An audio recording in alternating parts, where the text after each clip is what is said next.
Give me your hand!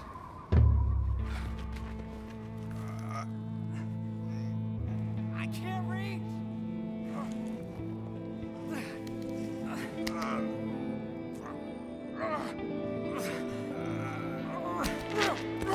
No! What do I do? Here!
September 4th, take 2.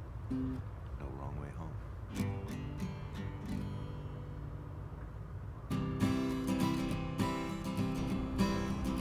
I hope your dream don't feel small, and when the wind begins to rise, I hope your mast stands straight and tall. These are fragile times, we blur the lines.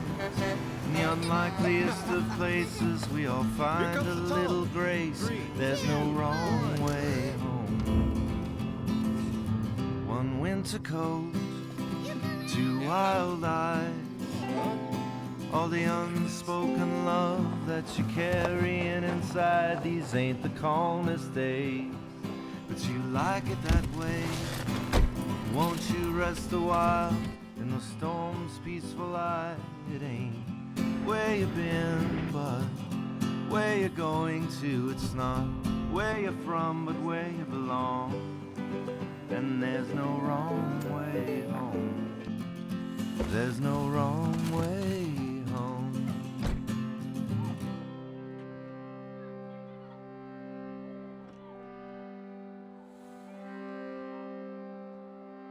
The spiral shell, the golden mean. You see, you're just the sum of those who have been down this road before. You were expecting more. It won't hurt to rest a while.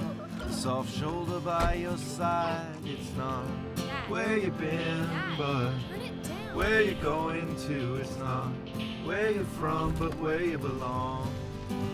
And there's no wrong way home.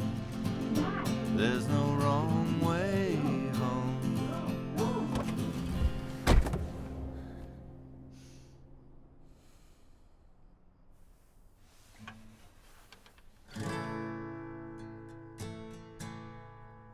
One braid for laughter and one for fear. I tied them both together 'cause it was always windy here. And don't take this wrong, but I never knew. Were you watching over me, or was I watching over you today? Where you been, where you going to? It's not where you're from, but where you belong. And there's no wrong way home. Didn't do anything wrong. We're There's sitting no in the car wrong listening way to us home. It wasn't a big deal. I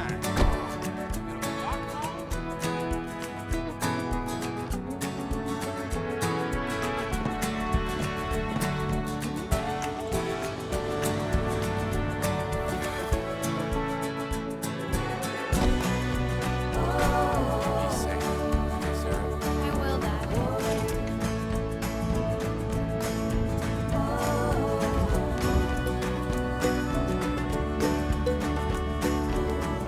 Hey, coming in at the top of the charts this week is a new band. Right.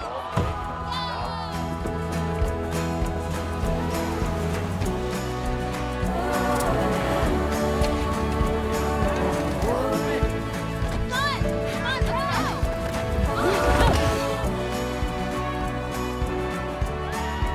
Okay, here comes the tunnel. 3, 2,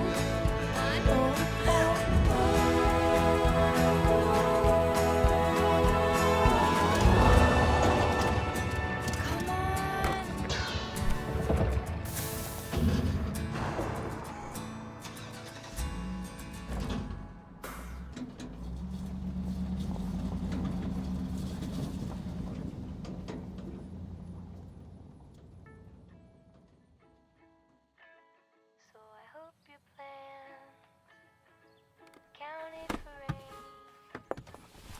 Hope you stashed a few dreams where you might find them once again. These are the best of days. It never feels that way. It's in the rearview mirror. These things become clearer. There's no wrong way home. There's no wrong way home.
One day, in a little village close to where I used to live, but far from me today, a little girl was born.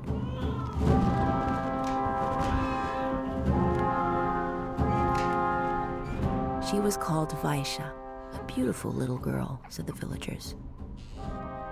Her mother looked at her with adoration.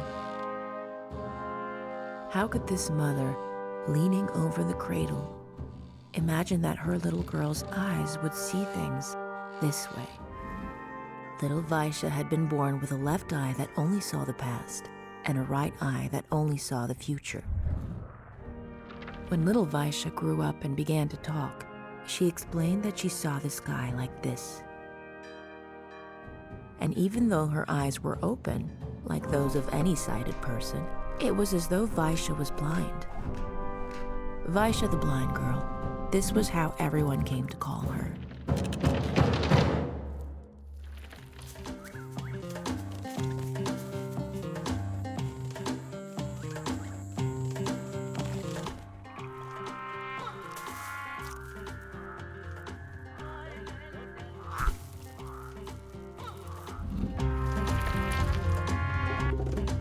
Everyone was convinced that Vaisha's eyes were the result of black magic.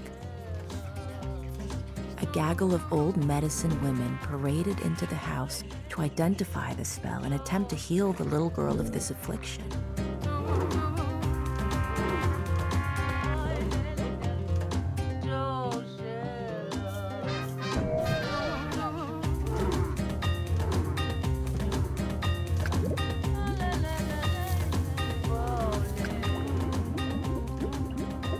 Drink the extract of blue thistle for 40 days before the sun rises. Place the gallbladder of a buzzard on the left eye, the heart of a rooster on the right eye, an ocellated peacock feather, and the tongue of a horned viper on both.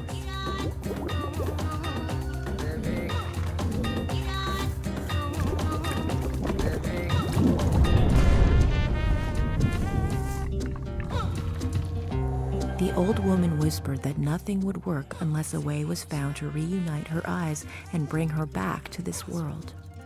All attempts to restore her normal vision failed.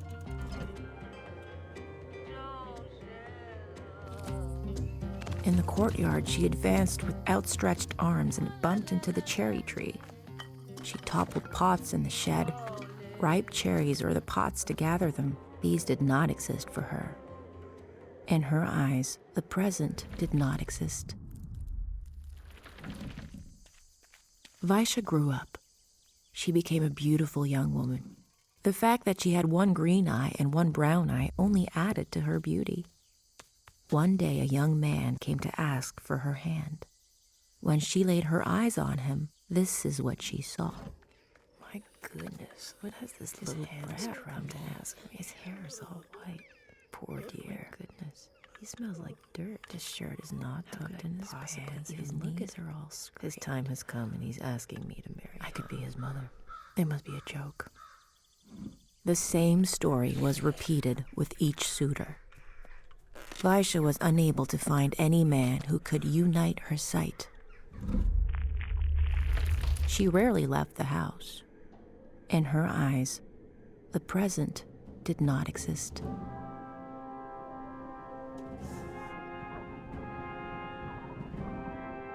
Even at night, while Vaisha slept, she could not truly rest. She had nightmares. Like a serpent's tongue, her dreams would split in two. On one side, she saw herself as a little girl, and on the other, she saw herself already dead. Sometimes the difference between the two eyes was slight, only a few hours apart. For the left eye, the sun had just risen. The right eye was already seeing the moon shine. But other times, her left eye only showed her an abyss and a great void, like that which preceded creation, while her right eye could only perceive ruins and disaster after what could have been an apocalypse. It was difficult for Vaisha to live with her disability. This is why one day, out of desperation, she had the idea of tearing out an eye with her own hands. But she didn't know which one. If she chose to remove her left eye, that would mean that she would live forever in the future. And the future...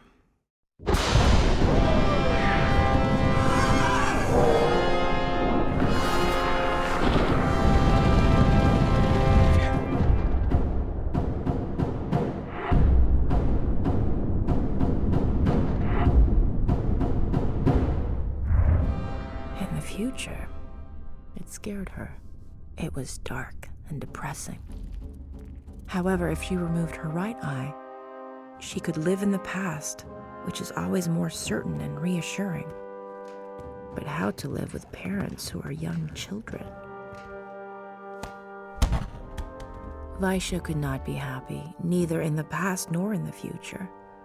This story is a hopeless story, because we cannot find anything in this world capable of reuniting these two views.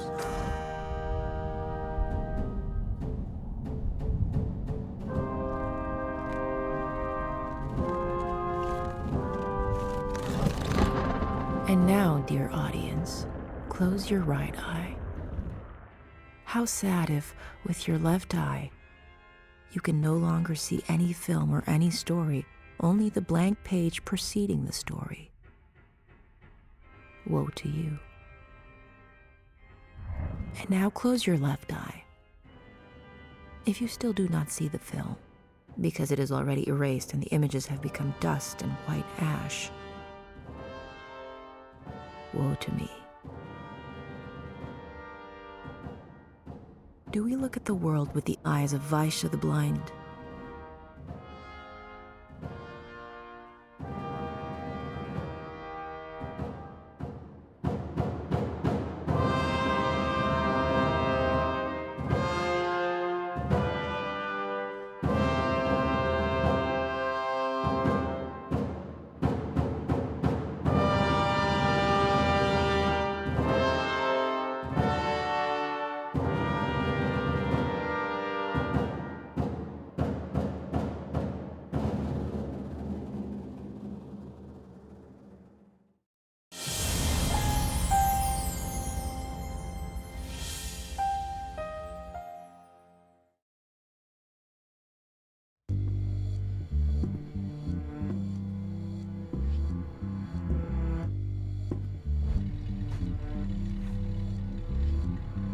I received a Christmas card this morning. It didn't come with the regular mail for some reason. That was a bit strange. It was also strange that it was addressed for my friend Techno. It read, "Hey Rob, if you're reading this, that means I'm dead. I just want to say thanks. I'll see you soon. Hopefully not too soon. Go get drunk on me. Techno." Techno Stipes. What a guy he was. He always said he'd never make it to 40.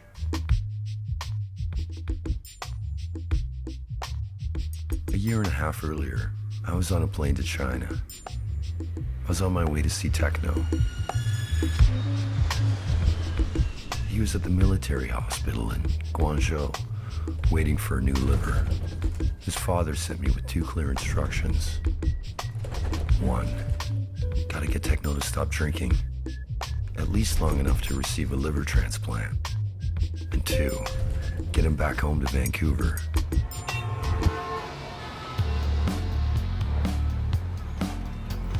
Get Techno to stop drinking? That's not gonna be easy. Because that's what Techno really liked to do, was drink and smoke. And fight. He was in no condition to fight. He was sick. He was really sick. He was crippled from a car accident when he was 17. But that's not how he lost his big toe. He lost that in a motorbike accident. Yeah, he was broken all right. What was he fighting for anyways? And what was he still doing in China? I first met Techno in the fall of 1978. My first memory of Techno was we were playing soccer on this field, and the ball was coming right to me. Right when I was about to jump for it, this kid jumped right in front of me. And he jumped higher than I'd ever seen anybody jump before. And he chested the ball and sort of trapped it, and then he kicked it from about halfway across the field. And I'm pretty sure he scored. Another time, there was this sports day at school, and I remember he casually picked up this ball, and he chucked it right across the field. I remember going up after him and thinking, oh, I could do that. And I chucked the ball as hard as I could. And it only went halfway across the field.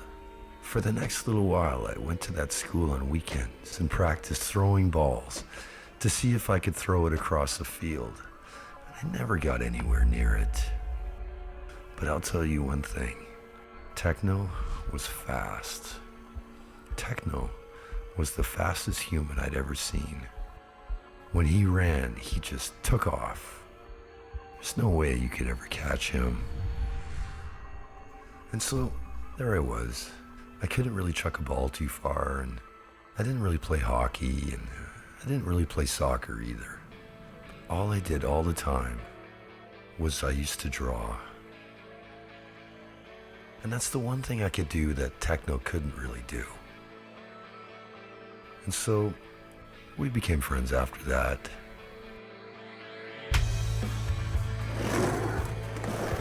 One day Techno said, hey, do you want to go shoot some balls around after school? And I said, yeah, okay. In the middle of us playing around, Techno went berserk. He proceeded to break about 20 windows at the school. We were walking home, and we got picked up by a squad car, and I remember thinking, I really didn't like to be in the back of a squad car. I looked over, and Techno thought it was great. And that kind of explains the difference between the two of us. And we were only like 12 years old, and he used to tell us these stories about fucking his girlfriend. I remember I didn't even have pubic hair yet. Like, that's how young we were. I guess that's the thing with him. It seemed like he could always just pull it off.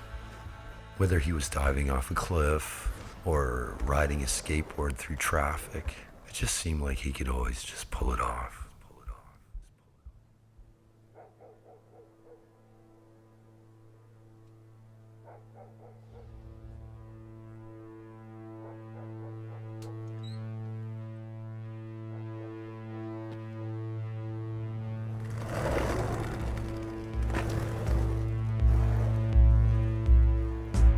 Techno's daredevil heroics were the stuff of legend to us regular teenagers. To befriend Techno was to board a thrill ride of some sort.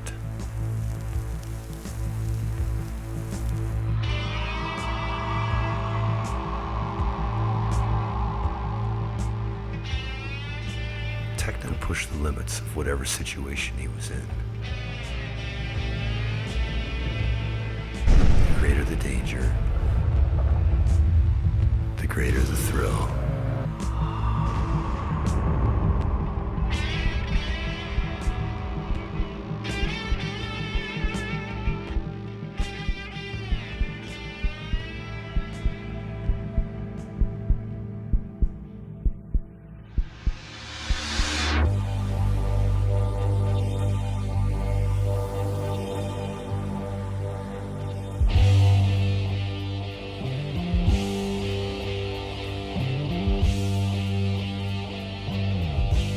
He loved to steal. Cars, bikes, electronics. He didn't care. He always had some sort of scam on the go and was always covering it with lies. The stealing eventually got him in trouble with some of the senior students in high school. That was bad news. Then he started stealing from his friends. Then nobody could trust him. It was around this time that Techno started hanging around with a bunch of dickheads wearing alligator shirts with the collars turned up. I didn't really care much for these guys, but I have to admit, they were getting lots of pussy. One evening, Techno phoned me up and asked me if I wanted to go to a party at the other end of town with his dickhead buddies. declined. It was the summer of our graduation. We were 17.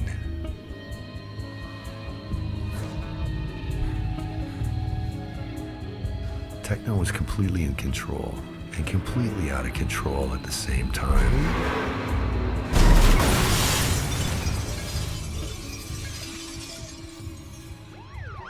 An emergency crew showed up to the scene of the accident, and Techno was nowhere to be seen. After some time, they found him in a bush, 50 yards away from the crash site. He was busted up pretty good. He nearly lost a leg, and there was some significant brain trauma. He drifted in and out of consciousness long enough to wave goodbye to me. I was on my way to the airport. I was off to Calgary to become a realtor. Techno had a very long recovery, and his friends gradually stopped visiting. He had burned a lot of bridges right before the accident. It must have been very lonely, sitting in the hospital for the better part of 2 years, wondering where all your friends are. But recovery did. His speech was different, slower and slurred, and he had a limp. I'd come by and visit him whenever I was in town.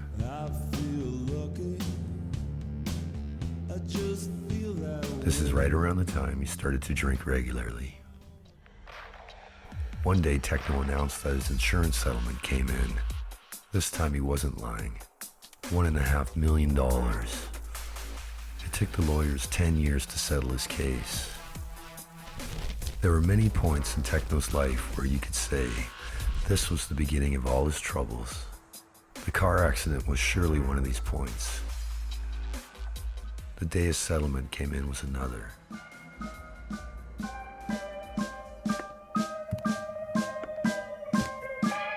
And that's when Jennifer entered the scene.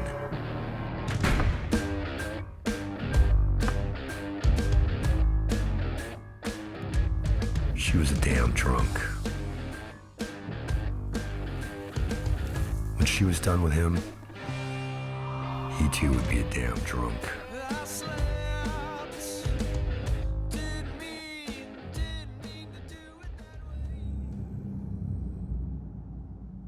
Techno was a funny millionaire.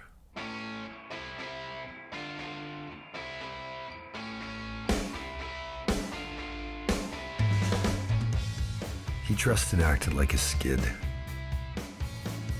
He smoked dog ends off the street. His drink of choice was pear cider. Techno asked me to be the best man at his wedding. I refused. His wife poured spaghetti on his head and burned his eyelids with cigarette butts.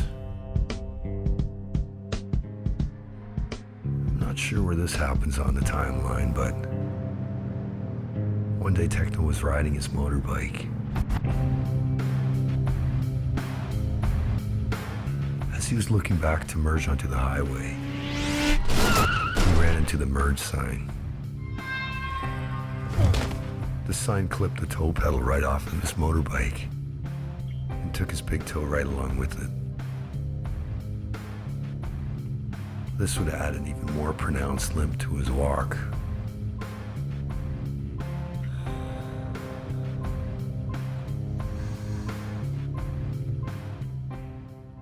More time passed.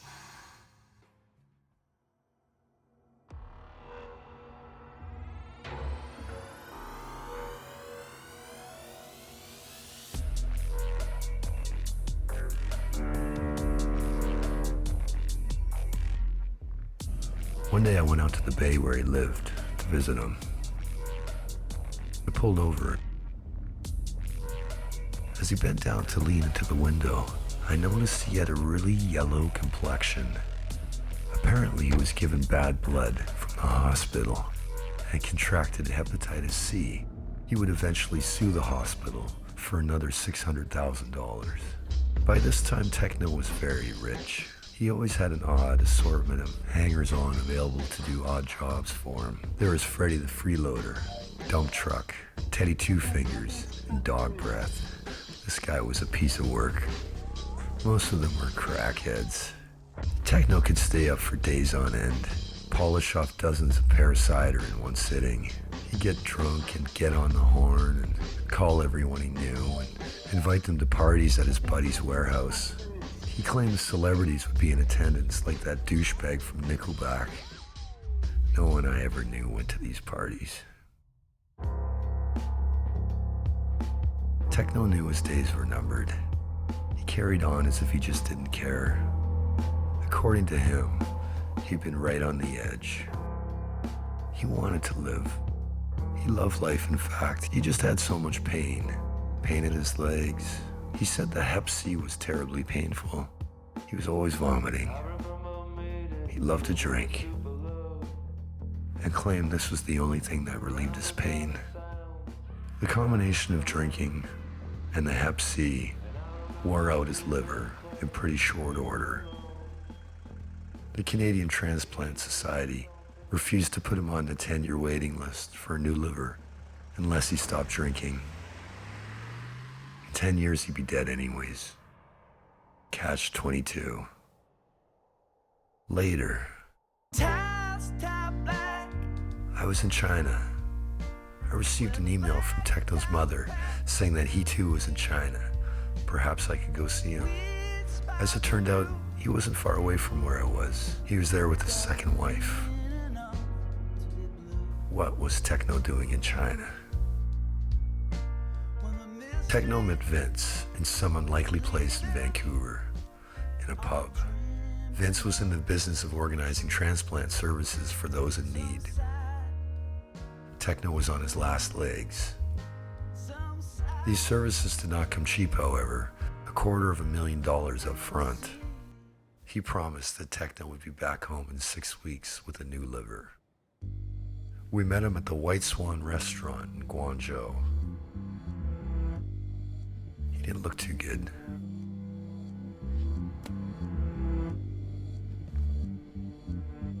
He was totally sketched out. I found it strange at dinner when Techno ordered a cocktail that it meant no resistance from his wife. They both assured me that his old liver was shot anyways, and that he'd be receiving a new one soon.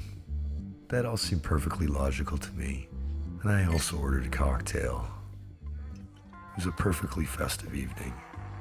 Techno's drinking soon erupted into utter chaos, just like it always did. He was making things more difficult, in spite of us all there trying to help him.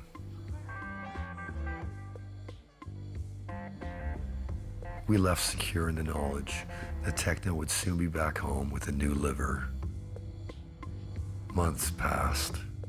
I got word Techno was still in China, still waiting for a liver, except now the situation had spun completely out of control. His wife left him there by himself. He started drinking again. It really didn't look like Techno was going to make it home alive. I met with Techno's father. We cooked up this plan to try to get Techno back home one way or the other. I phoned him up and I said, look, I'm going to come out there and we're going to try to get you back home again. And all he said was, well, hurry the fuck up. I really didn't want to go back to China. So there I am on the airplane. I could see the sprawling mass of Guangzhou appear out of the haze. And as the plane approached the runway, the real work was just about to begin.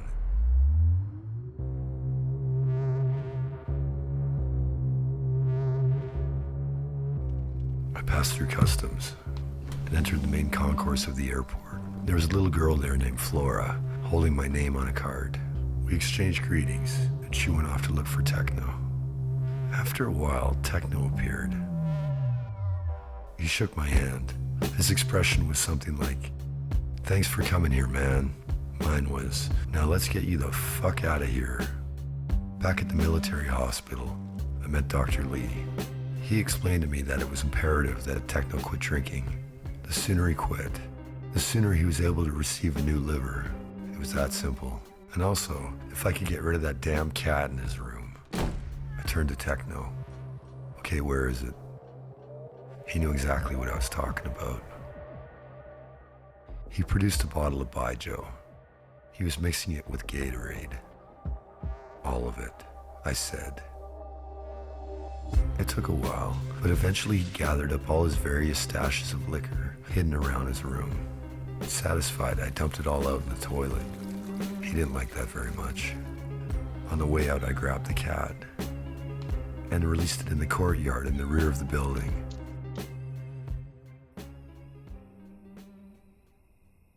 And then I checked into the hotel next to the hospital.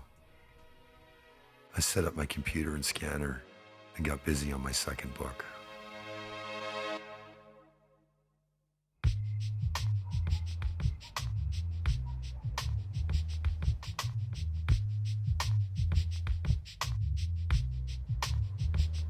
The next day I went to go visit Techno in his room. He was in the middle of his daily routine. He was sitting on the side of his bed vomiting into a trash bin. Flora was there fussing with his hair and straightening out his shirt. I busied myself with something. I noticed the cat had somehow returned to the room. I removed it again.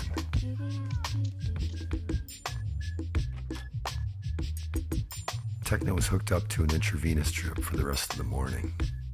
We watched an episode of Seinfeld. I'm not sure what was in that drip, but it surely kept him alive all these months. Techno rarely got going until mid-afternoon, and then we would set out on a little adventure. This was usually something simple like going for lunch. He had the hospital address written on a piece of paper and set in plastic. This was tied around his neck with a piece of string. It said something like, "If you find me, please return me to ... Simple but effective. He had a collection of business cards from local restaurants he'd show to taxi drivers. On this particular day, we were going to the German restaurant. He, of course, immediately ordered a cocktail, which I had to confiscate. I always felt like a fucking cop when I was with that guy. It was normal for him to shut down for a while after lunch. This he did with much discomfort. After about an hour, he'd bum a smoke off some poor Chinese fellow. And then we would get back to the hospital. And he'd go for a nap back in his room. And I'd continue working on my book back at the hotel. At night, I'd come by for another generous dose of Seinfeld. This routine would repeat itself like clockwork. A week later, my wife arrived. Thank God, I was already going nuts. Back at the hospital, I continued to remove the cat from Techno's room every day. What the fuck? Techno didn't know what was going on either. I brought Techno food every morning. He'd look at it and grimace and say something like, I can't eat that kind of lettuce, or I can't eat bananas without sprinkles on it, or something retarded like that.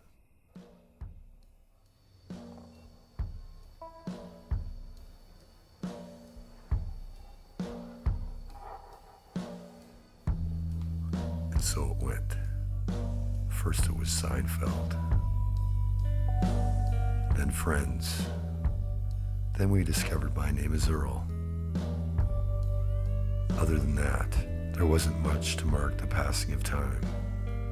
Techno had his good days and his bad days. He'd looked forward to a special meal for days. Techno's immune system was so low, a piece of fish that was slightly off, or some other funky food, would put him down for a week or two. That was sad when Techno got sick like that. One day we were in his room watching TV, and he got up and hobbled to the bathroom with the IV pole.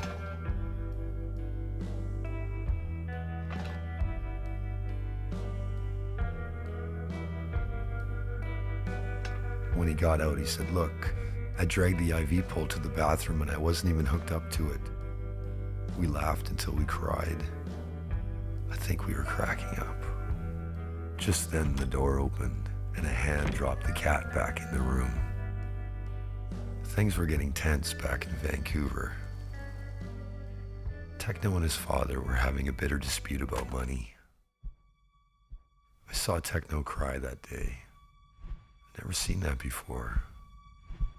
Thank God Flora was there to put her arm around him, because I didn't know what the hell to do.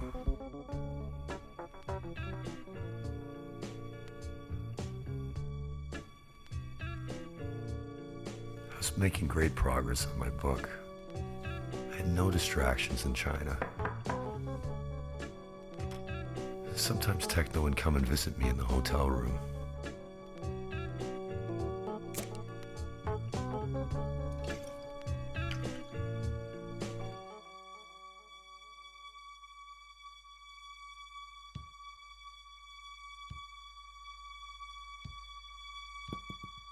After a while, he'd say something like, I gotta go take my pill, or I gotta go get something from my room. I'd give him about 5 minutes, and then I'd go chasing after him.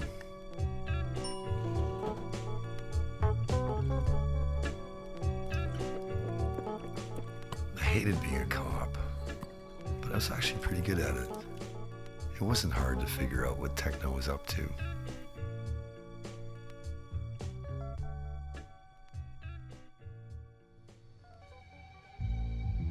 God. And then more time passed. Except now, there's the three of us. 3 foreigners in China. We each brought something to the table, but Techno was the undisputed leader because he had the hospital address tied around his neck. Without that, we'd all be sunk. Occasionally a liver would come in that matched Techno's blood type. We were careful not to get our hopes up. We weren't supposed to know this, but the sad truth was Techno was waiting for a liver from some guy on death row. I asked Techno what he thought about some poor fellow dying so that he could live. I don't care. Techno's favorite answer. Eventually, a liver did come in. A real quality one, too. Apparently, a fellow in his early 20s was about to be executed, and he had the same blood type as Techno. We couldn't help but get our hopes up this time. Everything happened really quickly after that. Techno was prepped for surgery in the morning, and then we wheeled him to the other building where they performed the transplant surgeries. I remember looking at a pile of rubbish in the corner of the elevator and thinking how filthy this hospital was. I'd never seen Techno so scared. The transplant ward had flickering lights and holes in the ceiling, and then they wheeled him off through the double doors, and he was gone. Gung and I walked back to the hotel. That dumb cat darted out in front of us on the way back. We were called back to return to the hospital. Dr. Lee wanted to show us Techno's old liver for some reason. This infamous liver that's been the source of so much grief. I had to take a look at it. A couple of days later, we saw Techno in the isolation ward. He was behind glass with some other patients. He had tubes running down his mouth, and he was hooked up to all sorts of machines. After a few more days, he had moved into his own room. We had to wear hospital gowns and masks to avoid him getting an infection. He jumped out of bed and shook my hand. He was clearly pleased. And then he went over to the TV and started adjusting the angle on it. The nurses were chasing him around the room. He must have been high on drugs or something, because he sure regretted doing that later. Rejection was a big issue at this time. It was amazing to see the transformation in him. And it happened so quickly as well. First his eyeballs became white, and then his thinking became clear again. Before the surgery, it seemed like he was always bogged down. It was an awesome thing to watch, but he still couldn't leave his room. He had beaten the odds. One day I was in his room. He was sleeping.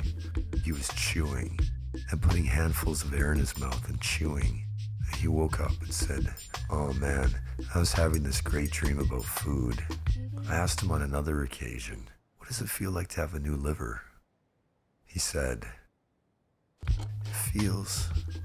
It feels like somebody removed a frozen lasagna out of my chest and replaced it with another frozen lasagna." Now it was time to plan the exit strategy, but first we had to pay off the hospital. For some reason, the hospital only took cash. Techno's father had to organize a massive Western Union transfer. It was a big fuck up. Western Union didn't want to transfer that much money. It took all day, But in the end, we had a big bag full of 100 renminbi notes. It was a stack of notes over 2 feet long. Me and 2 little Asian girls were my backup. We returned to Techno's room. First, we wanted to take a look at the piles of money. I could see Techno's eyes light up. For a moment, I had second thoughts about leaving all that money in his room. The next day was another split-second timing day. I had to collect the money from Techno's room. He was barking orders and being rude to everyone. I stopped talking to him for a few hours. I had plenty of other stuff I had to do. First, I had to go pay off Dr. Lee. Then I had to rush over and pay the hospital. Everything went perfectly smooth, except one of the stacks of bills was short a 100 renminbi note. I made the difference with my own money. Then I rushed back. Dr. Lee had to explain how all the anti-rejection drugs had to be taken, all of which was in Mandarin.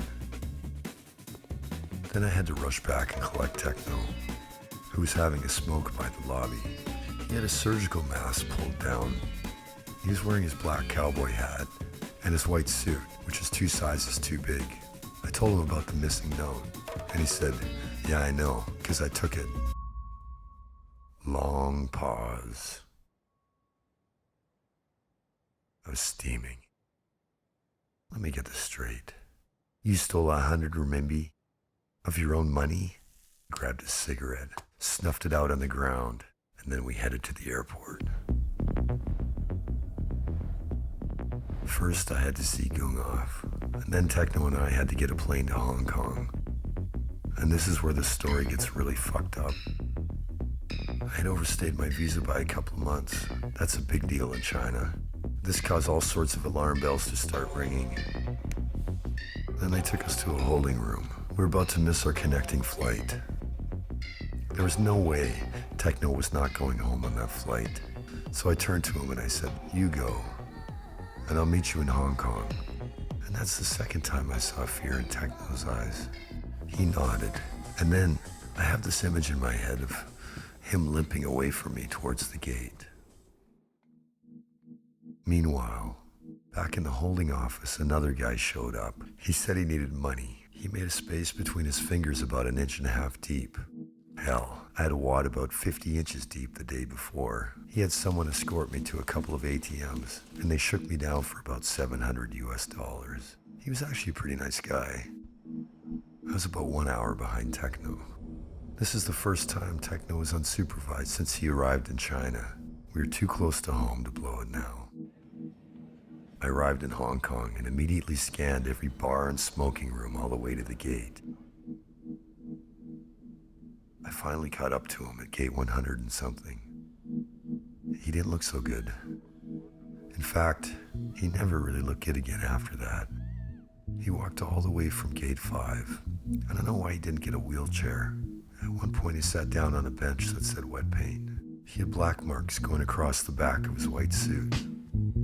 We boarded the flight to Vancouver. He had a business class ticket, and I was in coach. What the fuck? I could see the top of his cowboy hat through the curtains. I called the flight attendant aside and I said, "My friend cannot drink under any circumstances. He's also very persuasive, so don't be fooled." I was totally acting like a cop again. At one point, Techno came back to coach and sat next to me on the flight. He seemed so calm and happy to be going home. I hadn't seen Techno this happy for a long time. With all the commotion happening that day, I can't remember if he took his anti-rejection pills. He was supposed to take them twice. This next part of the story is a little hard to tell. It seemed like we'd finally got home after this huge ordeal, and I handed Techno off to his folks. I sort of thought I needed some time away from Techno for a while. That night, Techno made a turn for the worse and went into pure rejection mode and began to turn yellow again. He was rushed to the Vancouver General Hospital. Over the course of time, his situation went from bad to worse. I couldn't believe it when I heard the news that Techno died.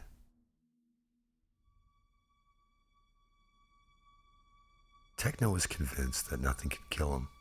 The truth is that by this time, there really wasn't much keeping Techno alive. His ashes were going to be distributed out at the cliff where he used to dive off of out at Lighthouse Park. His father said a few words and distributed his ashes. Just then, a big gust of wind came and picked up that big cloud of ash and blew it towards this group that was about 100 yards downwind from us. And they completely got dusted with Techno's ashes. And his dad said, kind of comically, "Son, even in death, you're still giving me troubles."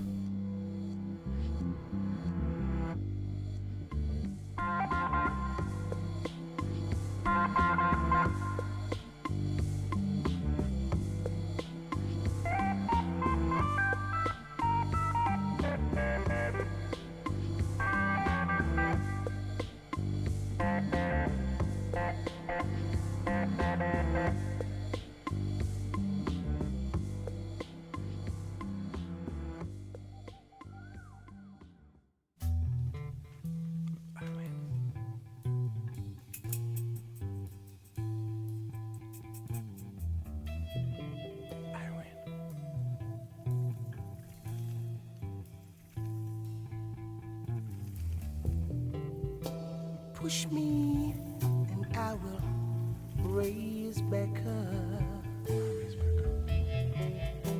Drown me and I will grow again. You may feel the heat, but the flames, they won't get through. No matter how we play, I win every day.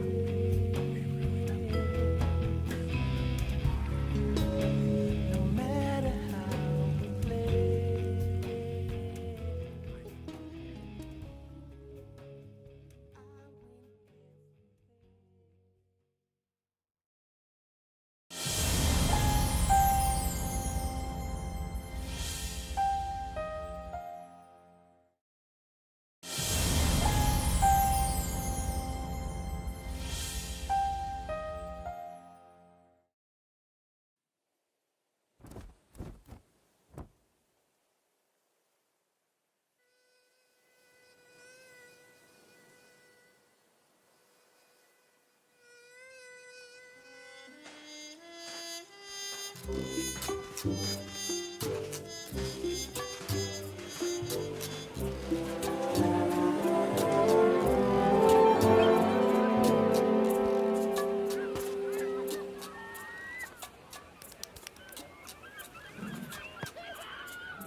C'est lui?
Today's my birthday, and I'm treating myself to a trip to the seaside, as I do every year.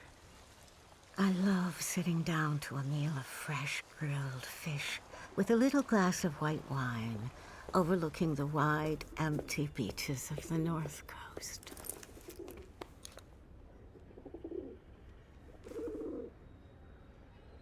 Rats, there's that crackpot from the retirement home again. She came for me this morning. She called me Mom. She's clearly out to lunch. She'll take you to the seaside, Madame Jacqueline, don't you worry, they told me at the retirement home. Well, I do worry. She's quite terrifying with her big staring eyes like a halibut.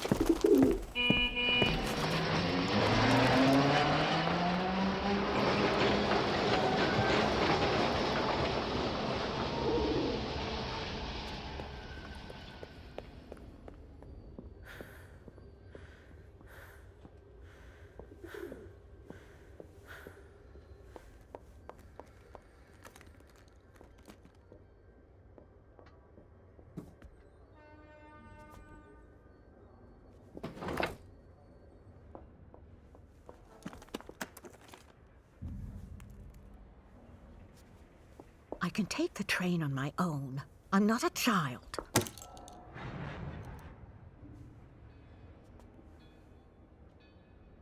And I don't fancy traveling with a lunatic.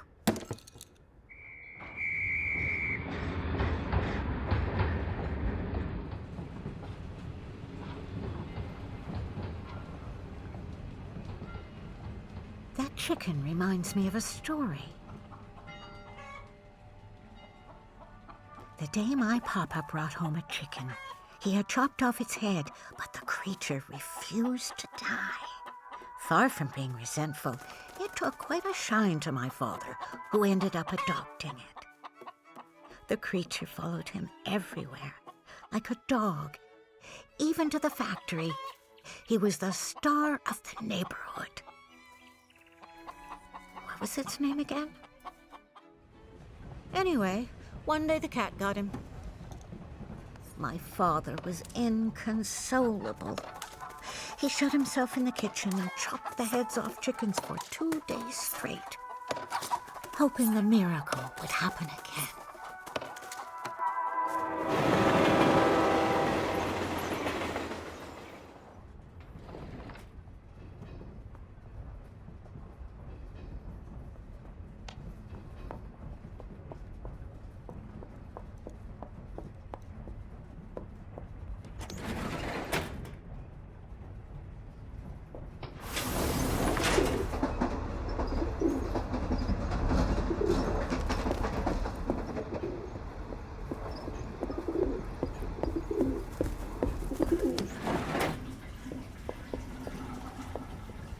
Wait to see the sea. I used to bring my little girl with me back in the day. Oh, I'd love some fish. I'll have to remember to ask my grandmother for her recipe for Dover sauce.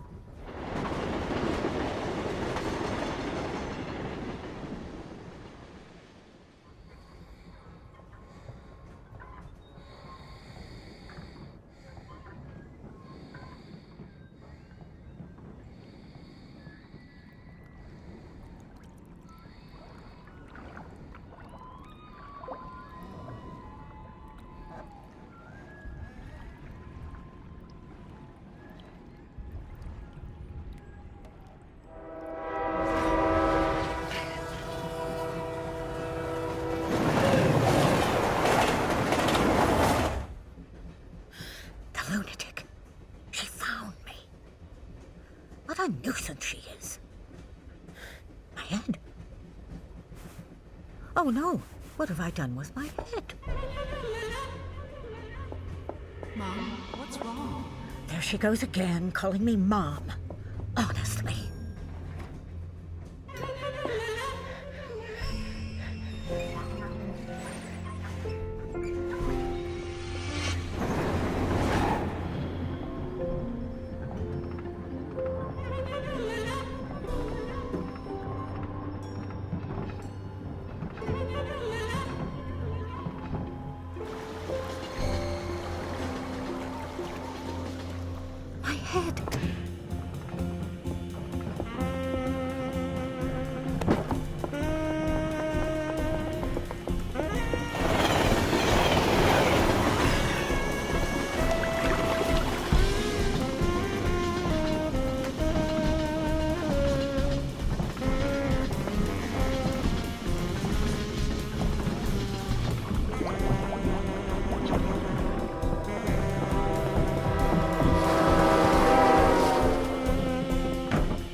How you doing?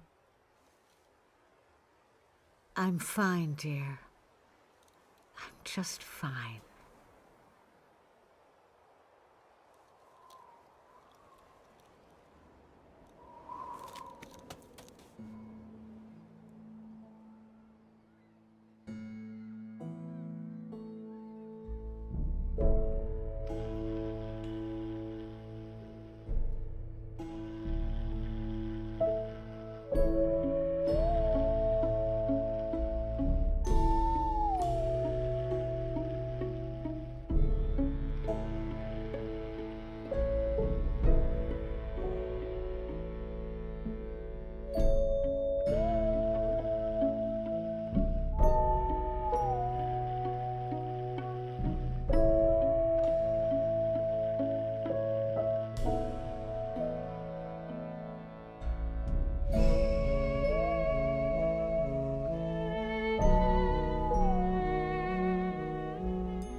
What? What the?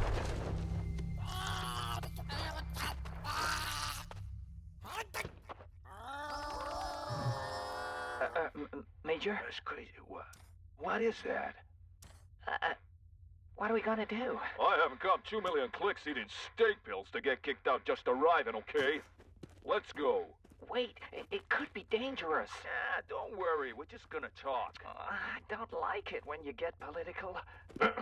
Gentlemen, would you be kind enough to vacate the premises so we may properly finish our mission of creating a new peaceful era for the human race?